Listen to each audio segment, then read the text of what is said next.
Hello everyone, my name is Natil Sania and welcome back to my YouTube channel. Today we will be continuing on with my archive tour. I've already pulled it up. I believe where we left off is the Anvir lore and world building here. The last thing I covered was everything in the calendar and timeline folder. So we're just going to continue on with the subsequent folders. This next one is the Earth to Anvir project, which I've been working on since late last year. I'm trying to remember when. Let's go ahead and open it up. So this is the Earth to Anvir project. Yep, a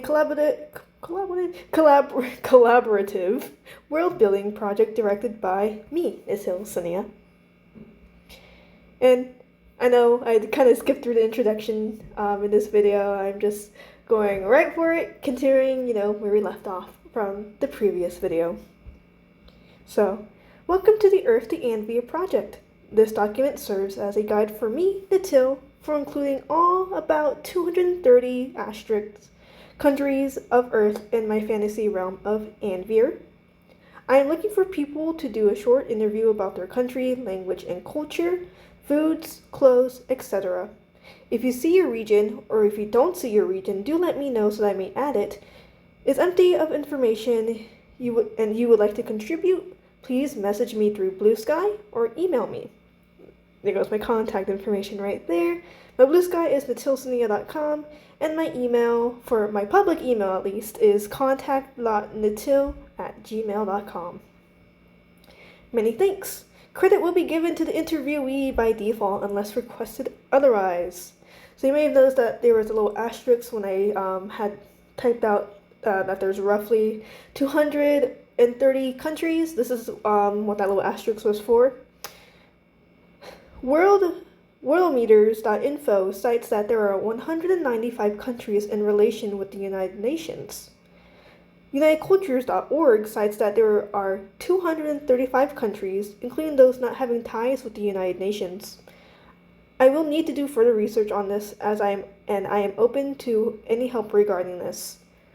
My biggest thing with this project is that I want to ensure that I am as inclusive as possible in depicting ethnicities and culture in Anvir. Now, Anvir, my realm, is a fantasy world that I have been working on for quite a while, and many inspirations on Anvir are taken from here on Earth. With that in mind, I've always wanted to portray ethnicities and cultures on Anvir as accurately as possible without being offensive in any means or measures. I have a firm belief that if I am to include a culture from Earth on Anvir, in which some of my characters, like Celine, she's ethnically Japanese, or the equivalent of Japanese, if I include one ethnicity or culture from Earth, I need to include all of them. And I'm very strong and adamant about that, in representation. So this is what this whole project is about, is me just trying to make the Anvirian versions or representations of Earth cultures, countries, ethnicities, and whatnot. So let's move on to the disclaimer, which will add further context to all of this. I was born in Guam, and I was raised in the United States. Ethnically, I am Chamorro, Okinawan, and African American. Culturally, I am a United States American.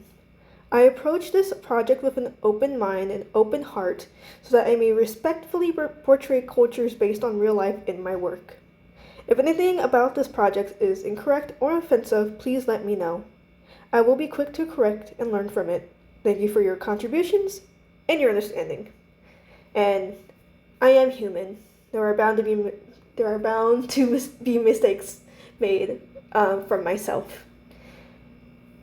And I just hope that when those mistakes are made, mostly from just my own unawareness, I have full faith that those that do care about me and the success of my work will approach me and help me learn so that I may correct whatever I have wronged, and I will carry on that knowledge with me to prevent history from repeating itself. So we go further down into this guide here. So what we're gonna see is that we're gonna have the Earth country / region listed first. Next to it would be the Anvirian name of the country / region. After that, where the Anvirian name comes from, and if there is a credited interviewee, if there is an interviewee, they will be credited at the end, unless they don't want and wish not to be listed.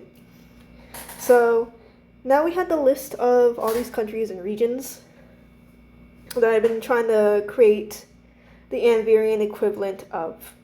Once I do finish this list, I will be making the Anvirian map. And once I have that map completed, then I will be full on working on my stories. A lot of my progress right now with my work is being halted until I get this project done, just for the sake of making sure all my work is accurate in relation to each other and whatnot.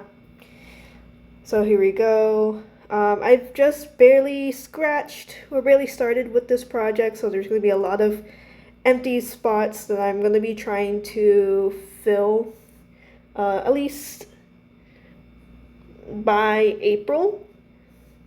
I did the math. I did the math, and if I do 3 countries a day, I'll be done by late March, early April. So that is my goal, one of my immediate goals for this year. So let's, as we see here, we have Albania, which is Trajim. A lot of these words are going to be foreign. They're going to be based off of the native or official language of that country, and I'm going to be poorly mispronouncing the word, words, at least how it's supposed to be said in the native tongue. Again, I'm American, so I'm sorry. I do apologize. But we're gonna see a pattern with how I determine the name of the Anvirian equivalent for the country / region. So we're gonna start off with Albania. I've skipped over Afghanistan. There are some countries I have skipped over because if I can't, if I need to figure out if I want to use the native language, or official language, or in some cases, I think with Afghanistan, there's multiple native / official languages. I have to figure out how I'm going to handle that. So I'm just I'll wait on you. But for Albania, its official language is Albanian. So I take the word, the Albanian word for story or tale / narrative, and I whatever that word is, that's most likely going to be the name of the Anvirian equivalent. So in Albania, for Albania, the Anvirian equivalent for that country is Trigem. Trigem. From the Albanian word Trigem, meaning story, tale, or narrative. And a lot of these, if not all these, have been self-researched by me. And so we go over to Andorra. And so for Andorra, the Anvirian equivalent for Andorra is going to be Paralia. See, again, I wish I could do further research into each and every language to learn the proper pronunciation, but I simply do not have that time. So do bear with me. So we got Paraula, I think, from the Catalan word Paraula, meaning word, self-researched by me. Again, we're gonna start seeing that pattern of how I decide the name. and it's typically whatever the word is from the native word or official language, is for either whatever the word is for like story, tale, narrative, to say things regarding like storytelling or speech. So we go over to Armenia, and for Armenia that would be called Pamat from the Armenian word Pamat meaning story or tale. Australia is an interesting one. So it is known as the land of 100 families, what the Australian equivalent in Anvir. So it's in Parlian, which is the common tongue language in Anvir. I believe I talked about Parlian in the first video just a little bit. Parlian is like the equivalent of like common, or from like Dungeons and Dragons. It's not English. Parlian is not English. It is just a language system, a secondary language system for that most Anvirians learn to communicate with each other regardless of where they were born and raised. So Anvirians will always learn their native tongue first, and then Parlian next. Again, Parlian is not English. It's also called Parl, but I tend to call it Parlian. They're both like the same thing. So in Parlian, Australia would be known as the land of 100 families. This name varies according to the language saying it. So let's say, it's called the land of 100 families in Parlian, or no, a land of 100 families in English. And in Parlian, that would be translated to whatever that means. So like in French, that would be translated whatever the land of 100 families is in French, if that makes sense. It makes sense in my mind. I'm sorry if I'm not explaining it correctly. I hope it makes sense. Woo, I'm still figuring this all out. Making stories is hard. But I love it. So there's that. So in Austria, we have Mundart, from the German word Mundart, meaning dialect. Self-researched by myself.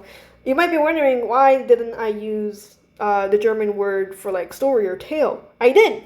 That's for the German equivalent, which we'll see just very soon. The reason why Austria is called Mundart is because Austria does speak German, but they have their own Austrian dialect for German. So that's why I chose Mundart for Austria. And then we move down. I know we were skipping through a bunch of countries that I have yet to get to. I kind of don't have an order of how I'm completing this. I'm just, I do all my research. I'm just like, okay, let's do this country, just random stuff. Like, boop, you're next. So now we have Chile, which is Zugan, from Mapu-Zugan, parentheses Mapu-Dungan, meaning voice, language, or to speak. It originates from the language of the Machupe, people indigenous to Chile. This is self-researched by me. For me, if there is an indigenous tongue, language in the country, I opt to use the indigenous language rather than what would be considered like, the official language, mainly due to like colonization and whatnot. I want to focus more on the indigenous cultures of the region. So that's why you might be seeing that, that's my choice with how to approach this.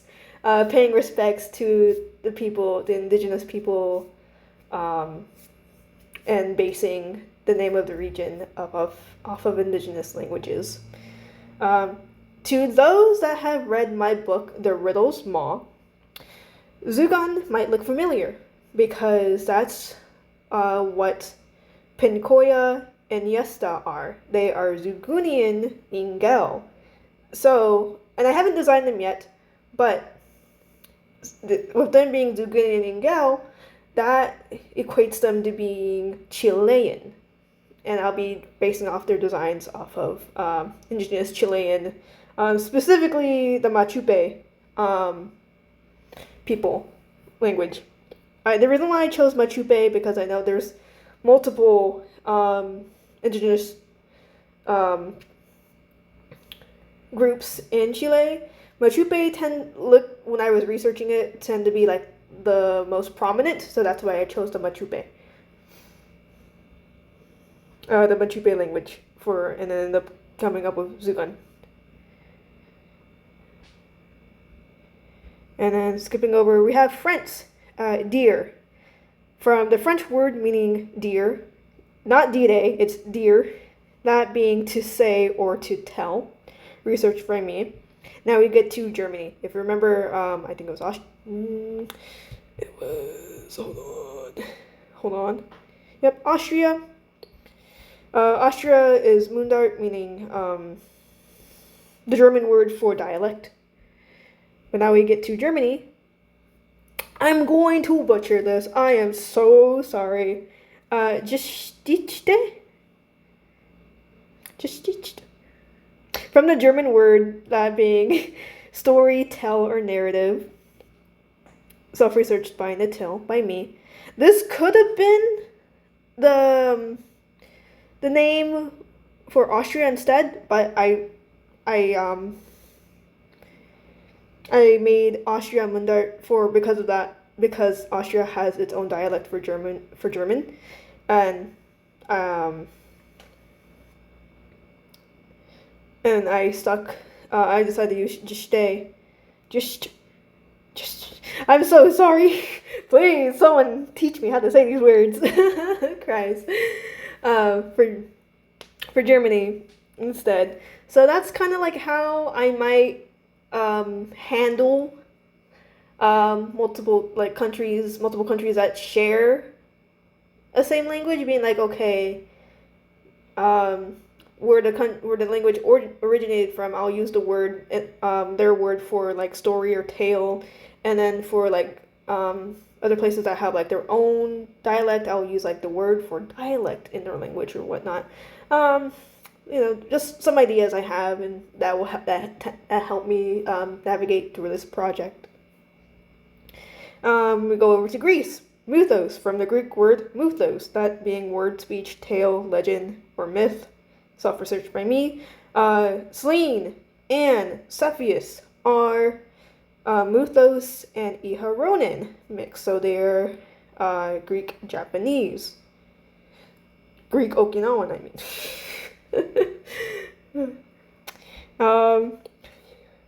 My personal favorite, because I am Chamorro, we got Guam. I know Guam is not a country, it is a U.S. territory, it's an island, but it still means a lot to me, and I do plan on adding islands as well to Anvir, just like how I've added Guam. So Guam kind of breaks the pattern I've been using for the previous countries and regions. Guam, I've decided to have it be called Hafaday in Anvir, the island of Hafaday. From the Chamorro term, Hafaday, meaning that being a Chamorro greeting, it just means hey or what's up. Self-researched and spoken by me. So, nice little fun one right there. It means a lot to me.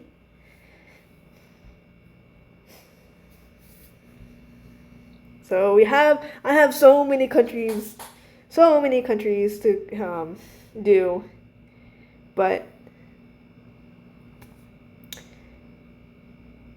I'm not all discouraged. It's gonna be exciting, and once it's all done, it'll be so nice, and I can finally make the Anvirian map. We get to Okinawa. So likewise, with Guam being a territory of the U.S., Okinawa is a territory for Japan. I haven't actually made the Anvirian equivalent for Japan, but I do have the Anvirian equivalent for Okinawa. That being Iharona. This is a personal word created by me. There's not too much to explain other than it's just a personal word created by me. I like the word, and it's made up. But I felt it was actually from a previous version of Anvir. Previous draft of Anvir. When I tried making its map, I made an island called Iharona. That's where I wanted Selene to be from.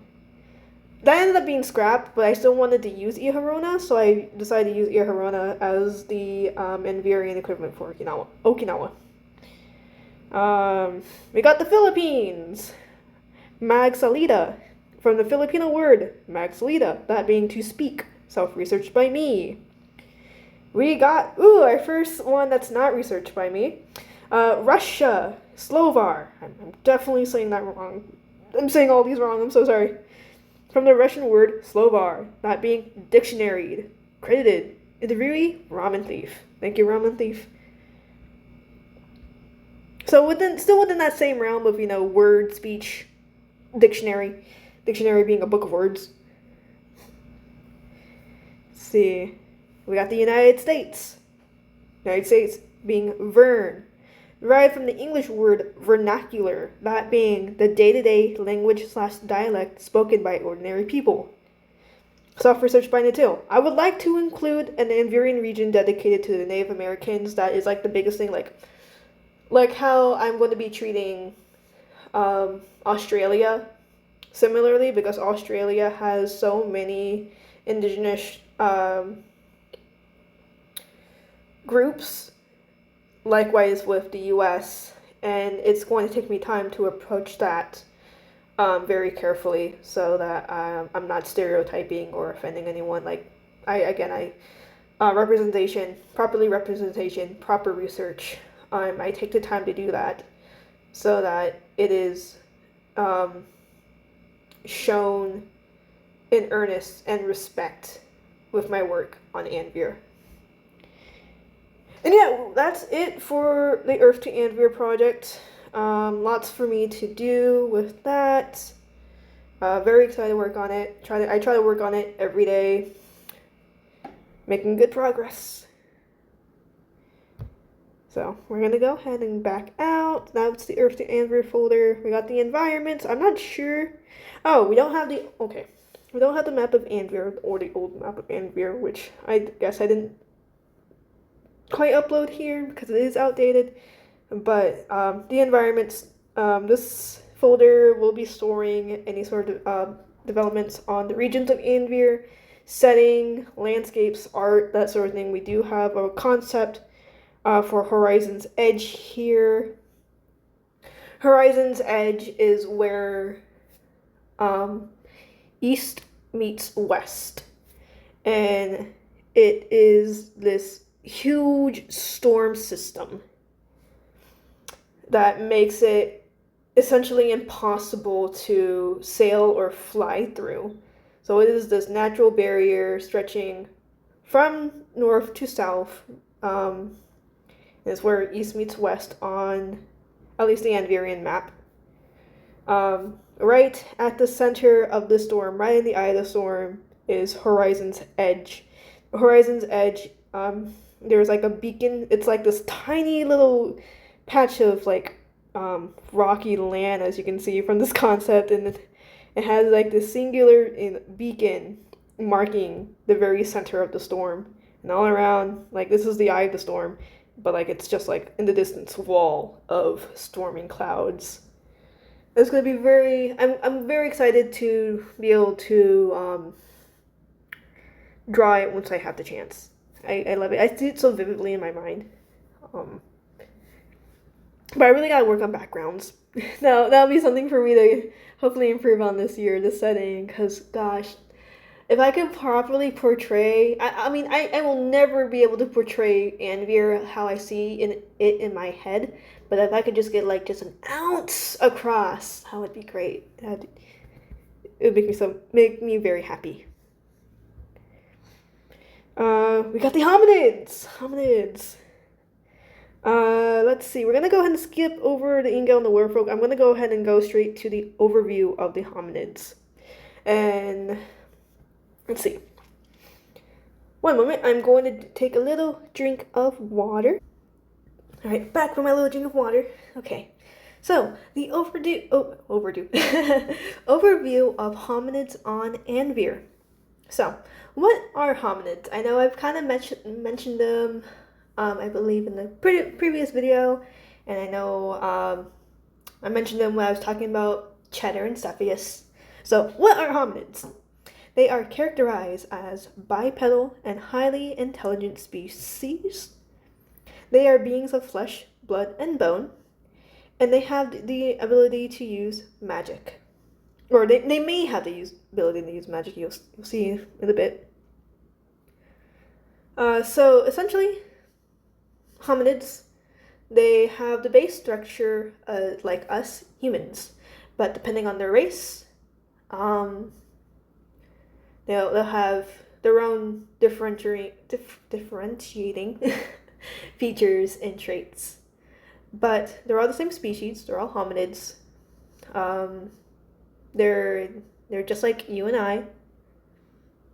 The Anvirian hominids exhibit the practice of societal rankings based on born race that closely ties to the race's ability to either use magic, fly, or both.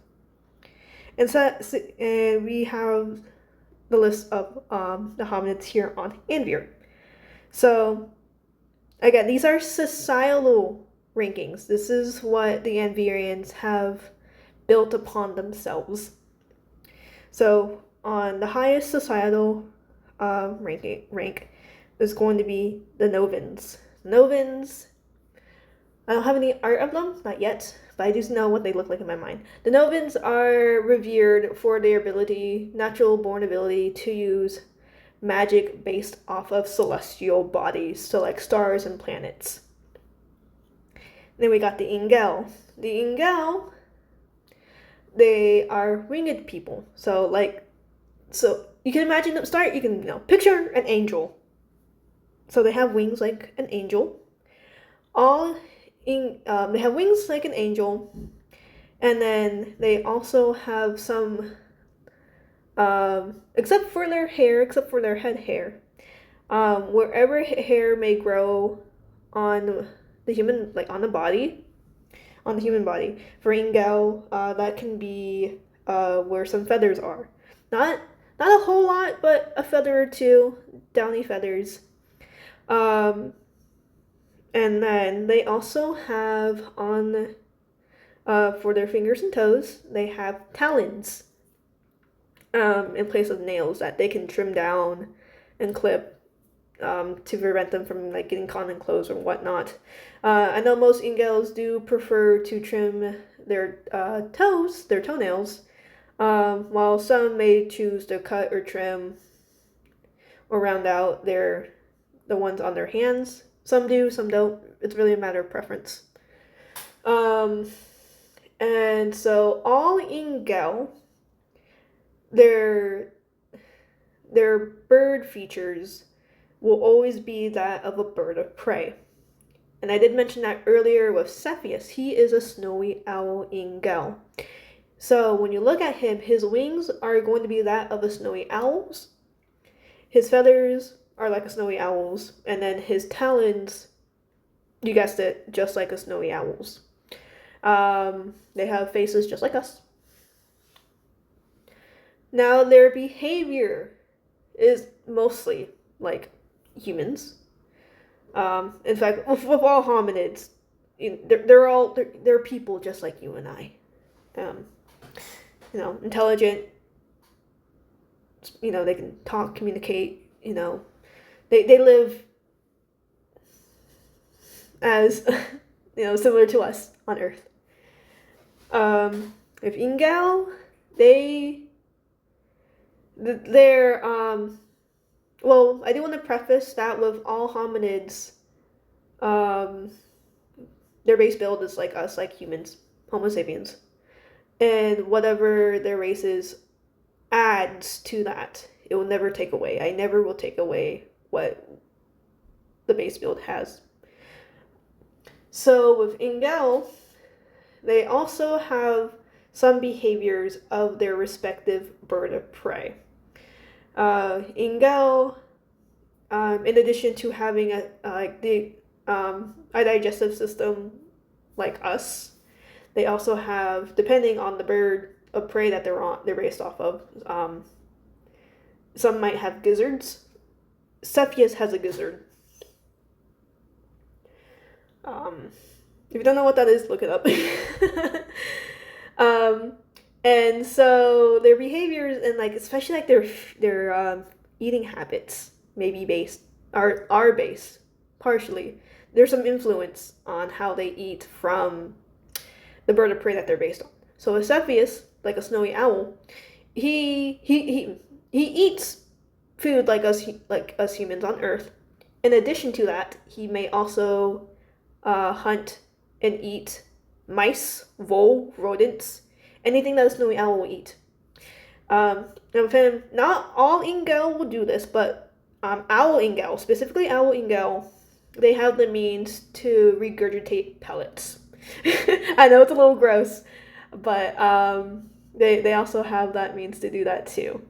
Again, not all Ingel do it. It's whether or not the actual bird of prey can. So owls, they regurgitate pellets. Any owl Ingel will do the same. So like, I know with bald eagles like to eat fish. So if we had like a bald owl, what? Bald eagle, bald eagle Ingel. Again, wing patterns, feather patterns would be like that of a bald eagle. Talons the same way. Behavior similar to that of a bald eagle. Again, with priority, being hominid, human-like behavior. They're just like you and I. Just like with added traits. A bald, not trying to say bald owl, bald eagle Ingel may go out and hunt fish and eat it, eat it raw, tearing it to bits, swallowing that thing, that sort, stuff like that. With Cepheus, when he gets scared, just like an owl, he'll puff up and try to look bigger.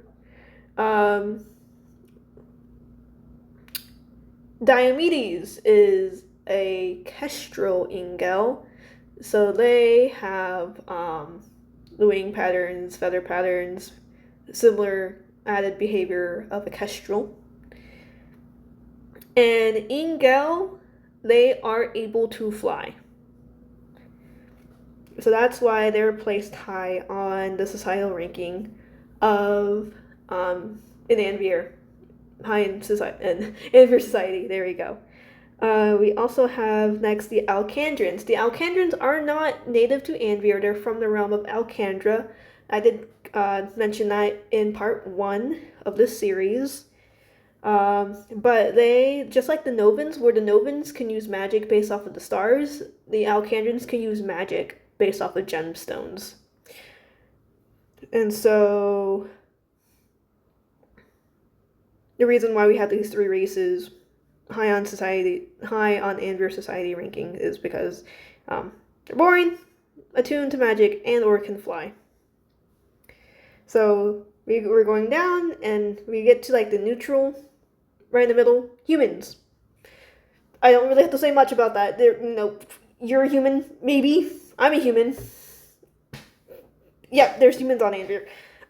Born not attuned to magic, but can learn how to use it. So that's why they're smack dab in the middle. And the last time I checked, humans don't naturally fly. So we got that going on. Lastly, right on the lowest society ranking, okay.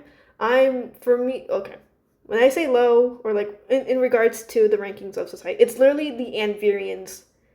They have made this system. So do keep that in mind. So on the lowest rung of society, we have the Foss folk, and the werewolf. Both are not able to use magic.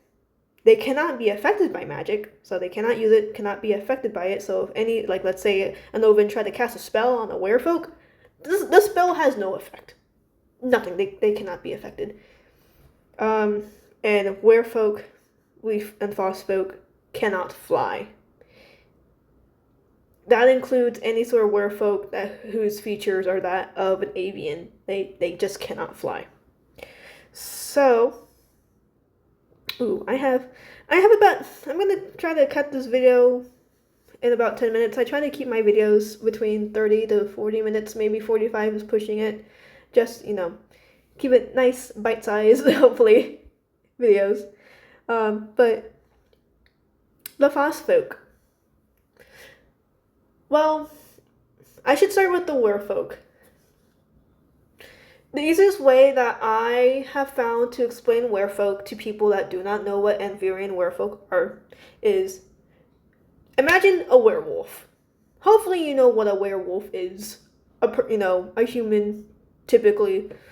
And that, they're just a normal person, and then during the full moon, they turn into big old wolf, man, human creature, rawr, Hopefully you know what a werewolf is. Now, with that same principle of person turning into wolf creature, big wolf man creature, during the full moon, we're gonna go into the werewolf.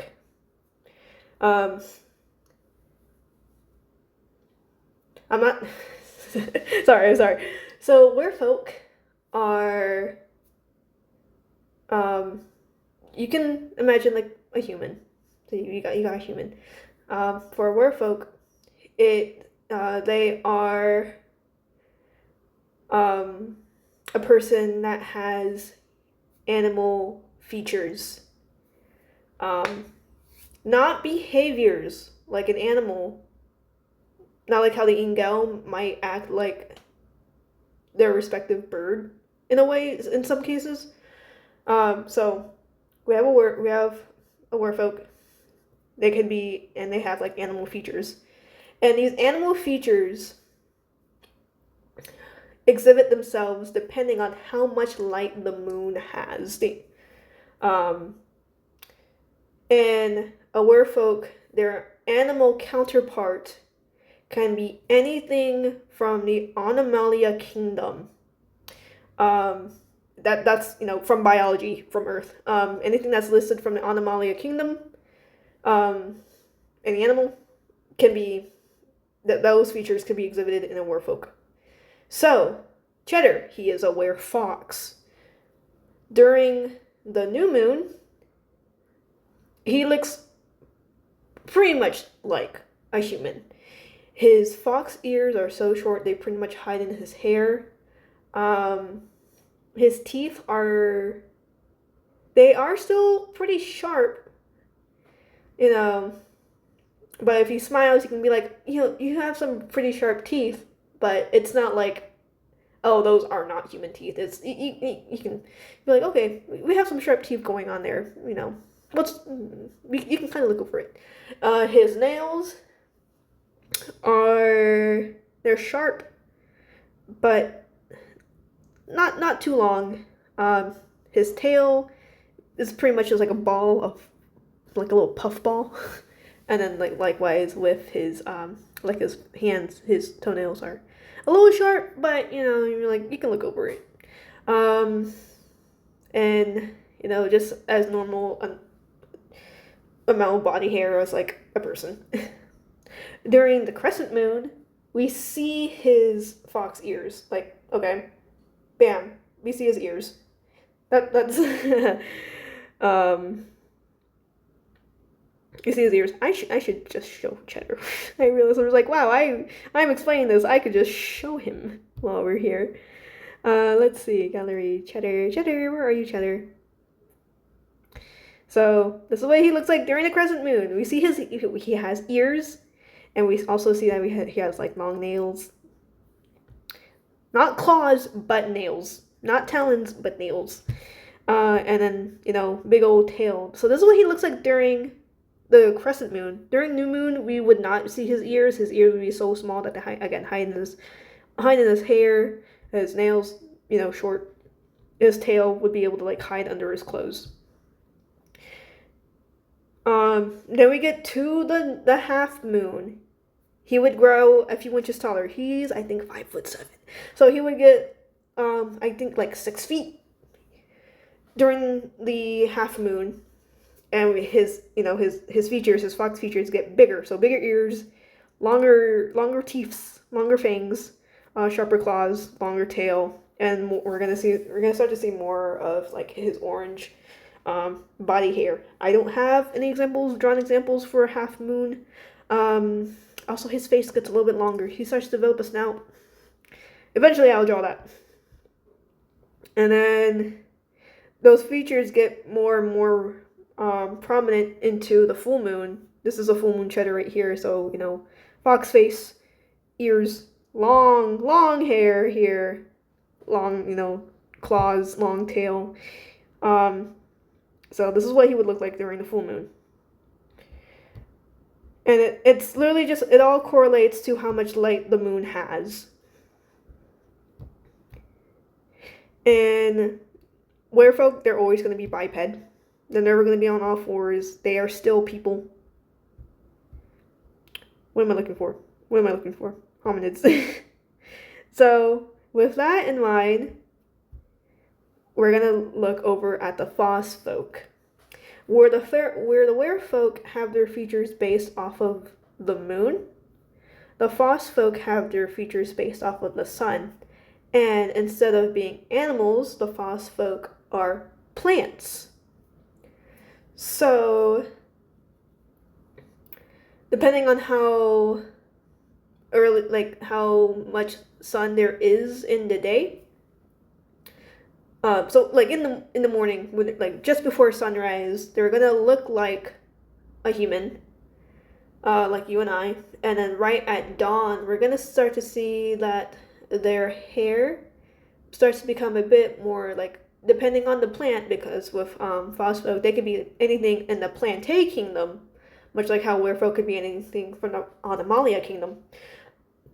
So depending on the Fosfolk, if their plant counterpart is like a tree, their hair starts to become more, just a bit more branch-like, and have like, it starts to form like the branches and the leaves.